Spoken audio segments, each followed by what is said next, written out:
So that brings me to another thing that just happened right before Russia was heading the council, and that's the resolution that that Russian delegation brought forward to try to investigate the Nord Stream 2 pipeline. And for those who might not be familiar with that, I don't know if anyone is at this point not familiar with it, but the explosion of the Nord Stream 2 pipeline was a very significant event. It damaged civilian infrastructure, partially belonged to Germany. It's a pipeline that runs from Russia to Europe that there's and two parts of it were damaged. And Cy Hirsch gave a very explicit reporting that showed the collusion between Norway and the US, specifically the Biden administration, of sabotaging the Nord Stream pipeline.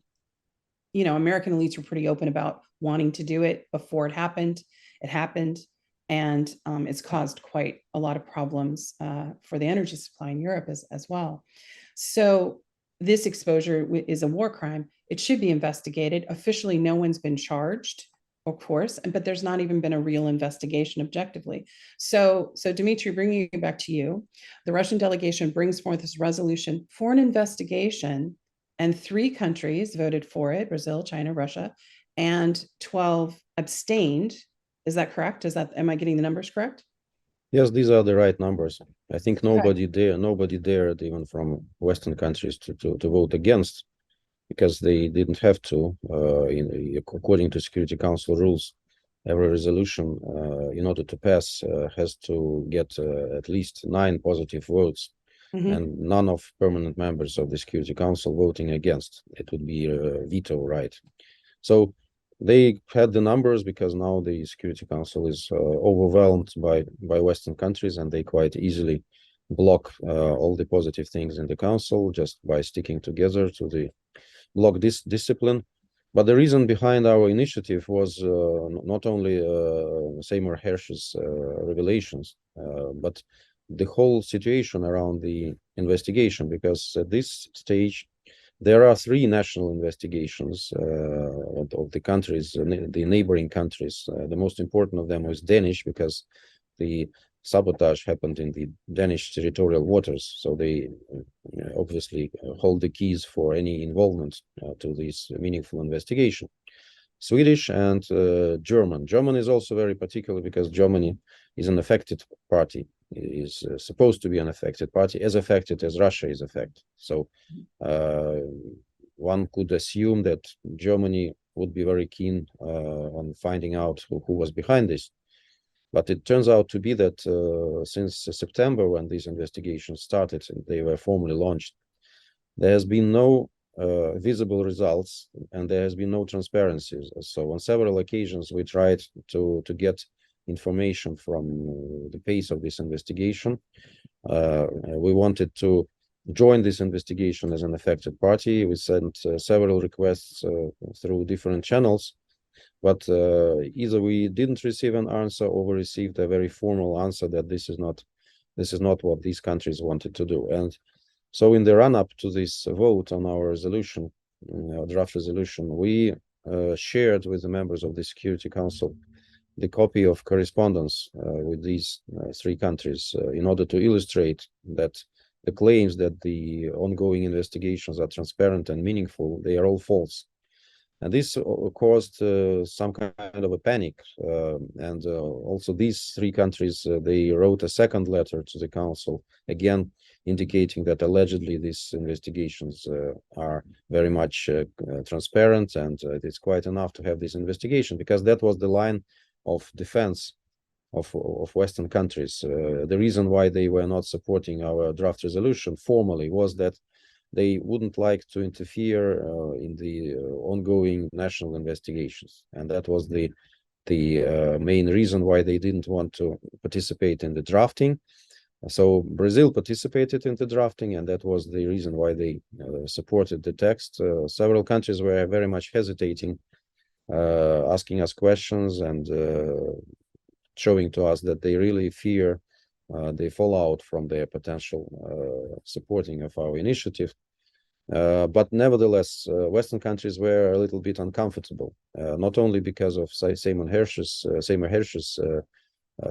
facts, but also because of the way the U.S. administration behaved and continues to behave vis-a-vis this incident. Because normally in such circumstances, people deny everything, but in the run-up to this event, as you know, almost everybody, including President Biden himself, was boasting that United States will stop Nord Stream from functioning. And also after this sabotage happened, I think some of the persons like Victoria Nuland, for example, were gleeing because of this sabotage, saying that it was a very positive development for the United States. Secretary Blinken as well was very joyful about this, saying that it opens a lot of opportunities. So it's a very strange situation, because if you are a detective, I don't think you really need to prove anything, because all the culprits are there, not only admitting their culpability, but also boasting about it, boasting about such a terrible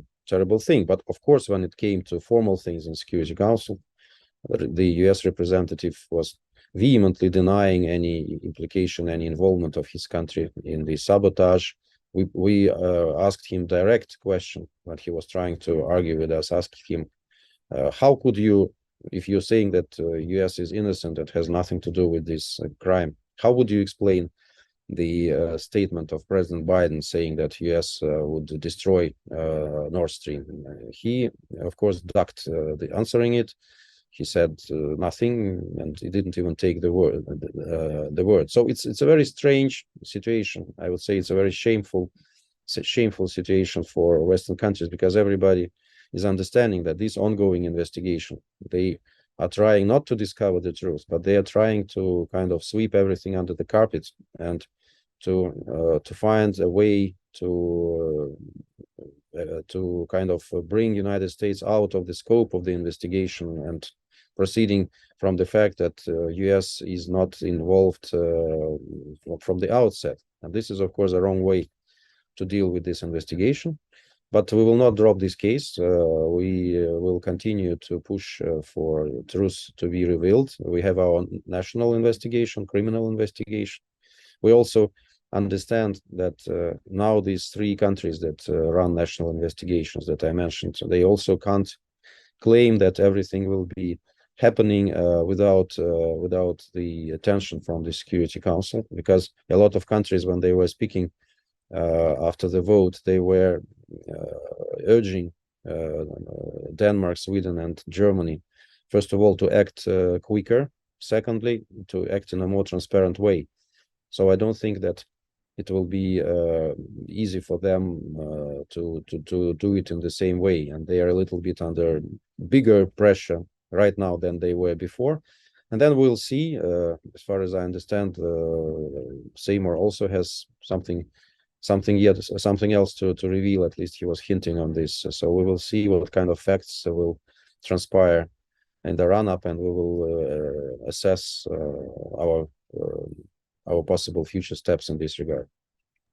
Good. I'm really happy to hear that. Seymour Hersh is a Pulitzer Prize-winning journalist who has an impeccable record, and he obviously has made it clear that he has some sources that have direct knowledge of what happened, and that yes, there was U.S. and Norwegian involvement. I think what was remarkable too, and what I wanted to touch on, is you talked about, you were very kind with your language, but actually the US media just outright lied. I mean, they tried to float this theory that Russia did it themselves, which is ridiculous, and nobody bought that. Then they tried to float a theory that Ukrainians, nationals, somehow did it. They wouldn't have the technology, and they did it. They even showed a picture in one of the legacy medias of a yacht, like a sailboat, not even a big yacht, and it was a laughing stock. It was obviously planted by US intelligence, and it wasn't a valid solution to what happened. And I think when the US does things like that, it's sort of like digging a hole and going deeper and deeper. They're not owning up to what happened, which was a war crime. So it was civilian infrastructure. So it was very unprecedented. Yeah, I don't think we would like to move to the world when it's possible to attack such critical objects of infrastructure from each other.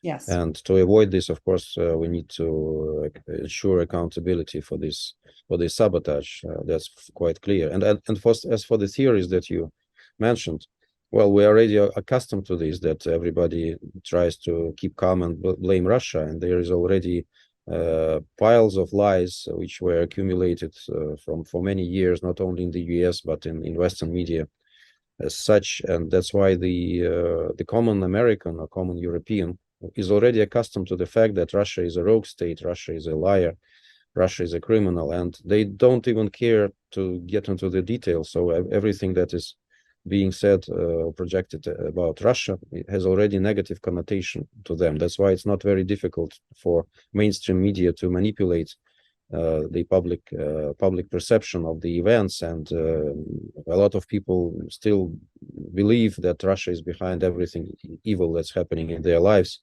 and in the international arena, despite the fact that all the claims have been either debunked repeatedly or they don't have enough evidence to support them. But that's another story.